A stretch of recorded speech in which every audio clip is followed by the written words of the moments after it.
Olá pessoal, sejam bem-vindos ao canal, eu sou a Gi e hoje nós temos o projeto Livros em Contexto.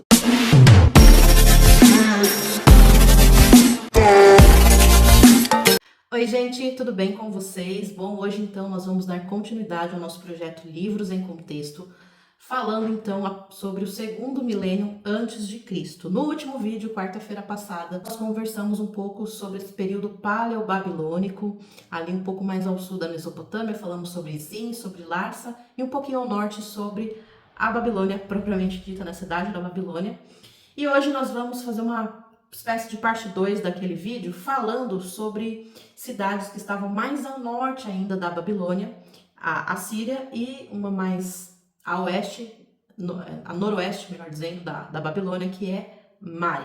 Então, antes de começar, eu já vou pedir para vocês curtirem o vídeo, se inscreverem no canal, deixar algum comentário aqui para mim, que isso é muito importante. Como eu comentei semana passada, para este período aqui, o Mário Liverani, que é o autor do livro que a gente está usando como base, ele vai discordar de uma historiografia um pouco mais tradicional, que vê esse período paleobabilônico somente a partir da própria cidade da Babilônia, de Sim e de Larsa. Ele acha injusto isso.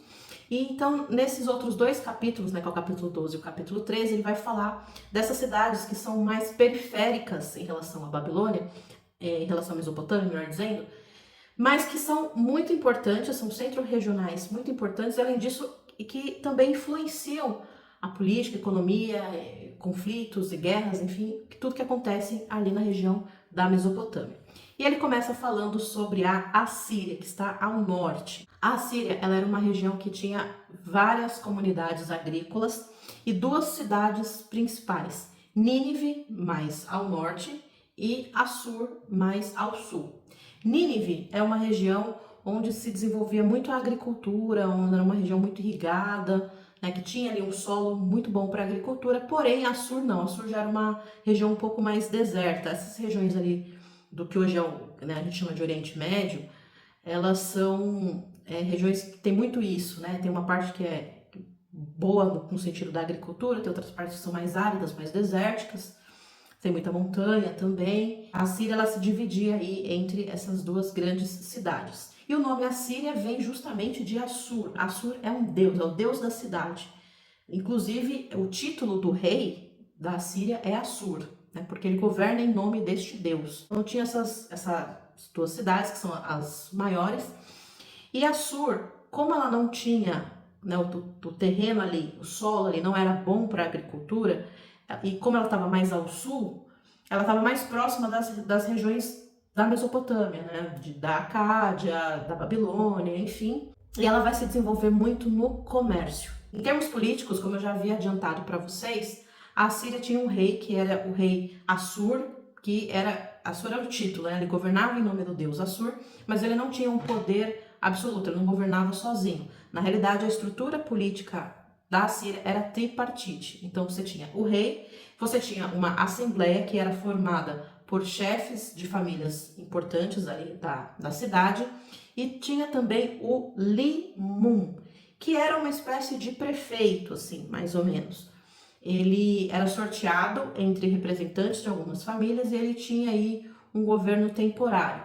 Então o rei, ele não deliberava tudo sozinho, né? Então muito vinha dessa assembleia, e essa assembleia normalmente era formada por chefes de famílias ligadas ao comércio, porque o comércio era muito importante economicamente para a cidade, né? Para a Síria. E como funcionava esse comércio? A rede comercial da Síria, ela ia por toda a Alta Mesopotâmia, ou seja, essa região norte da Mesopotâmia, e chegava até a Anatólia, que hoje é a atual Turquia. Vocês estão vendo o mapa aí?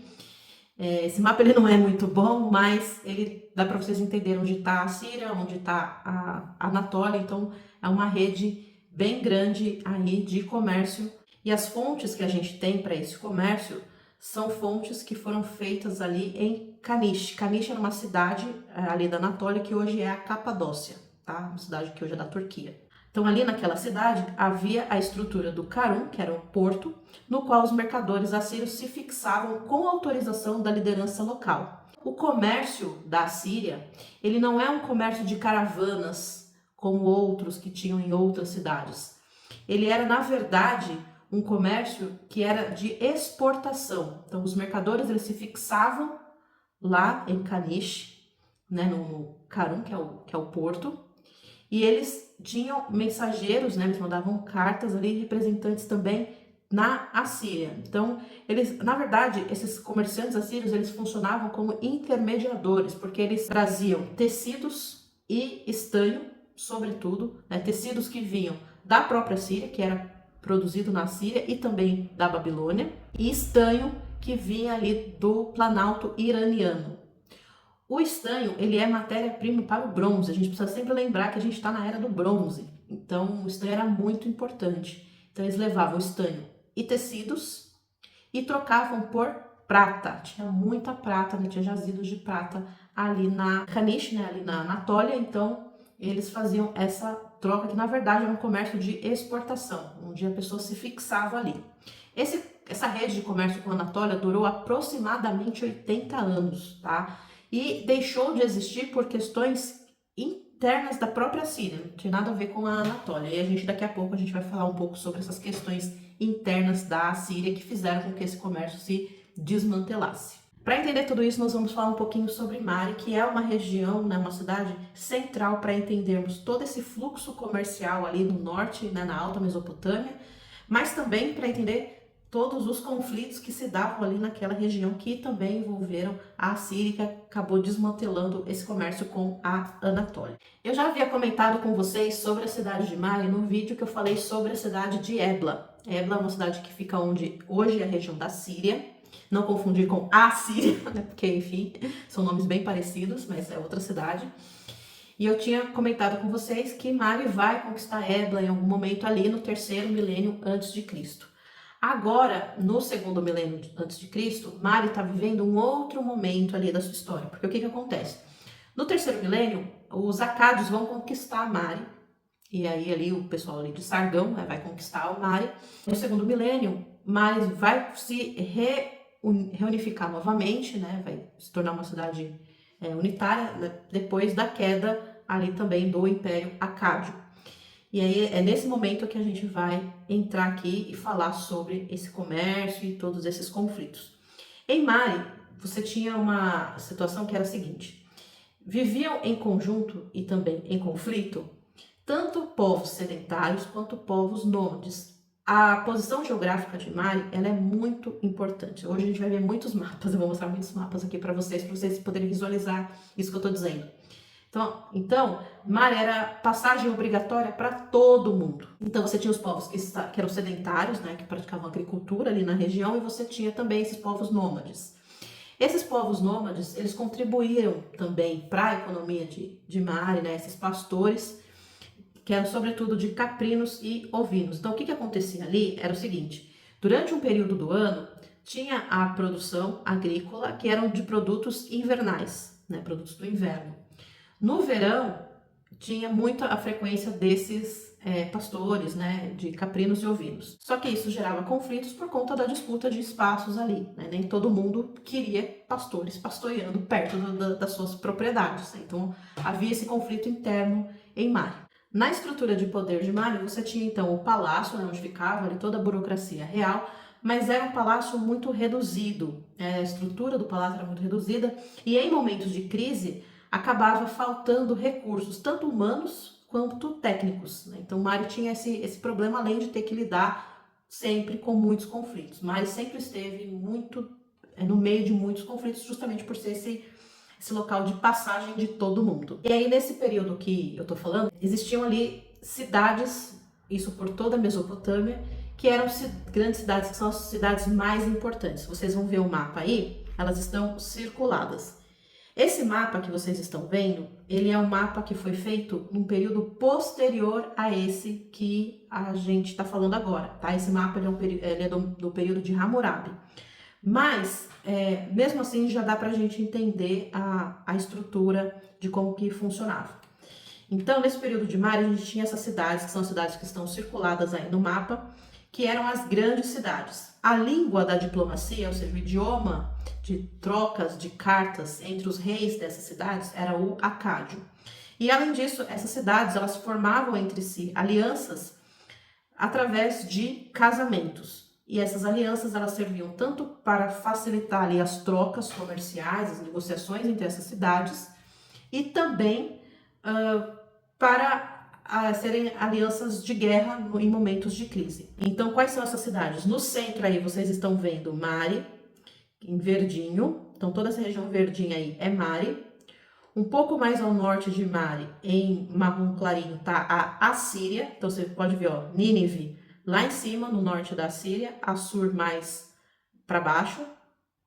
São as duas grandes cidades da Síria que eu comentei agora há pouco. A oeste de Mari, vocês têm em azul, Iamad em marrom, Katna. Essa região, agora nesse mapa, ela está separada, mas nessa época que a gente está falando, a época de Mari, era uma coisa só, que hoje é inclusive o território da Assíria, e tem outros territórios também, mas era tudo Síria aqui. Então, Iamad e Katna faziam parte de um mesmo território. A leste, vocês estão vendo lá no extremo leste, tem Elam, né, que é Elam, que hoje é onde fica o Irã, que é uma cidade que gostaria, né, que tinha vontade de anexar todas essas outras que eu estou comentando. Entre Mari e Elam tem Esnuna, que é uma outra cidade também que vai ser importante. E por fim, mais ao sul, você tem aí a Babilônia. E aí, como esse mapa ele é do período de Hammurabi, a gente vai ver que a Babilônia está toda, e a Mesopotâmia está, né, toda na mesma cor. Só que no período que a gente está falando, que é um pouquinho antes disso, eu circulei lá embaixo, Larsa, né, que é também a principal cidade da Mesopotâmia nesse momento que a gente está falando. Tá? Então, acho que deu para entender como que eram aí essas cidades. Essas são as grandes cidades. Essas cidades menorzinhas, que vocês estão vendo os nomes aí, elas eram subordinadas a essas cidades maiores. Então, por isso que em Mari tá tudo em verde, porque toda essa região, ela é a região de Mari, mas essas outras cidades, como Catunha, Sagarutum e por aí vai, elas tinham os seus reis locais, mas esses reis eles eram subordinados a Mari, tá? Esse é um exemplo. Então, Nínive era uma cidade, Assur era outra cidade, mas tudo fazia parte da Assíria. Então, só para vocês entenderem como que funcionava, e aí é melhor colocar no mapa, que aí vocês conseguem visualizar também geograficamente onde está cada coisa. Bom, agora vocês estão vendo aí o mesmo mapa, só que com coisas diferentes, né? Que é o período de Yakdun-Lim, que vai de 1810 a 1795. Este foi um rei de Mari, e esse rei ele expandiu o território de Mari, né, depois da reunificação, da queda lá do Império de Ur, que também vai dominar Mari por um tempo. Então ele vai reunificar Mari, vai expandir Mari, e ele vai fazer aliança com Iamad, que vocês estão vendo aí circulada, e Esnuna também. Então ele vai isso para proteção. Só que a Síria vai invadir Mari durante o governo de Yakdun-Lim. Então, por isso que vocês estão vendo essa setinha da Síria para Mari. Então, a Síria vai conseguir aí, essa invasão vai conseguir dominar Mari por um tempo. O líder da Síria nesse momento é o Shamshi-Adad. Então, ele vai conquistar Mari, ele vai colocar o filho dele para governar. Nesse momento, a Síria ela vai perder aquele comércio com a Anatólia que eu tinha comentado com vocês no pouco mais no início do vídeo. Então, lembra que eu falei que esse comércio vai durar 80 anos, depois ele vai se desmantelar por conta de questões da Síria, que é justamente essas guerras que vão se iniciar. E aí ele vai tentar, de alguma forma, restabelecer esse comércio com a Anatólia, que era muito importante para a Síria, porém, ele não vai ter sucesso. O Shamshi-Adad não vai ter sucesso.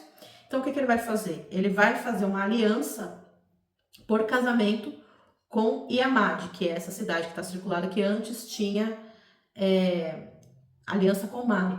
E por que isso é importante? Porque depois da Síria, a gente tem o que hoje é a região do Líbano, que tem madeira. Madeira também é uma matéria-prima muito importante nesse momento para essas cidades. Então, ele vai fazer para ele ter aí o comércio com a região da Palestina, que hoje a gente chama de Palestina, mas aí no mapa vocês estão vendo Canaã. Então, ter esse comércio aí com essa região da Palestina também era importante. Então, ele ter esse contato, né, essa aliança com Iamad, facilitava tudo isso. Depois da morte do Shamshi-Adad, o filho dele vai ser expulso de Mari e vai ascender o neto do Yakdun-Lim, que é o Zirin-Lim. Então, agora vocês estão vendo outro mapa, que é o mapa do período do Zirin-Lim, que vai de 1775 a 1761 a.C. E aí, o que vai acontecer? Mari novamente vai haver uma tentativa de invasão a Mari, mas essa tentativa de invasão vai vir de Elam. Como eu falei, todo o comércio com o oeste precisa obrigatoriamente passar por Mari. Então, Mari está no meio, então tudo vai dar em Mari. Então, por onde qualquer uma dessas cidades que quiser passar para o outro lado, vai ter que passar por Mari. Então, por isso que Mari sofreu várias incursões, né? Várias tentativas aí de ser conquistada. Neste momento, né, do Zirin-Lim, vai ser por Elam. Então, Elam já tinha conquistado Esnuna e ele vai tentar ir para Mari.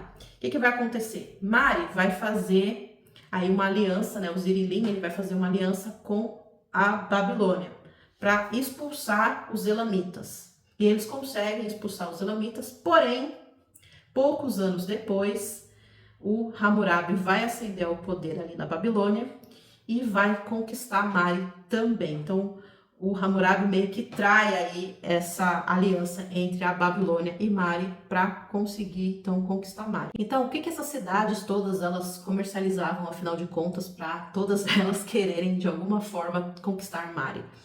Tecidos, produtos agrícolas, minérios e, sobretudo, o estanho, né, que é a matéria-prima para o bronze. Cada cidade dessa tinha ali os seus produtos e precisavam, né, queriam trocar, precisavam comércio, queriam enriquecer a partir do comércio.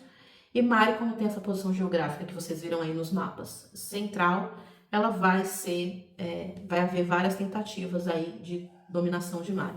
Um ponto importante, já para também finalizar o vídeo, que o Liverani vai dizer, é que a região da Síria, nessas cidades aí da Síria, elas nunca foram conquistadas por nenhum rei mesopotâmico.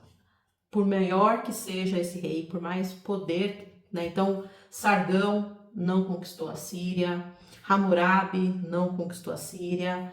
Então, por maior que seja, por mais poder que tem, os elamitas não conquistaram a Síria. A Síria sempre se manteve sem ser conquistada, né? Depois ela vai se dividir aí, por isso que no mapa vocês viram já tem essa divisão, mas isso é por questões internas da própria Síria. Então, é muito interessante perceber que, embora Mari sempre tenha passado aí por vários conflitos nessa questão das conquistas, a Síria se manteve intacta neste sentido. E isso é uma grande falta que a gente tem nas fontes, né, na historiografia, porque o que acontece? Tudo que a gente sabe sobre a Síria, né, sobre essas cidades aí de Hamad, Katna e outras aí dessa região da Síria e Líbano, é tudo que outras pessoas, né, outras fontes de outros lugares falaram sobre ela.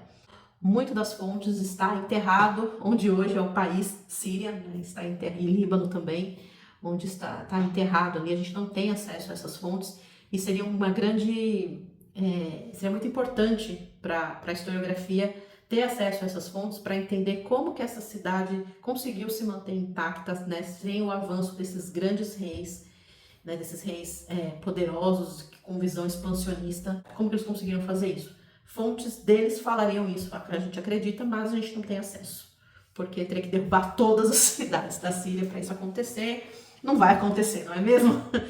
Enfim. Bom, então na próxima semana nós vamos finalmente conhecer o tal do Hammurabi. Semana que vem nós vamos falar sobre a Babilônia especificamente e sobre Hammurabi. Tá certo? Então é isso, espero que vocês tenham gostado do vídeo. Não se esqueçam de curtir, comentar e compartilhar. Grande beijo pra vocês e até mais. Tchau!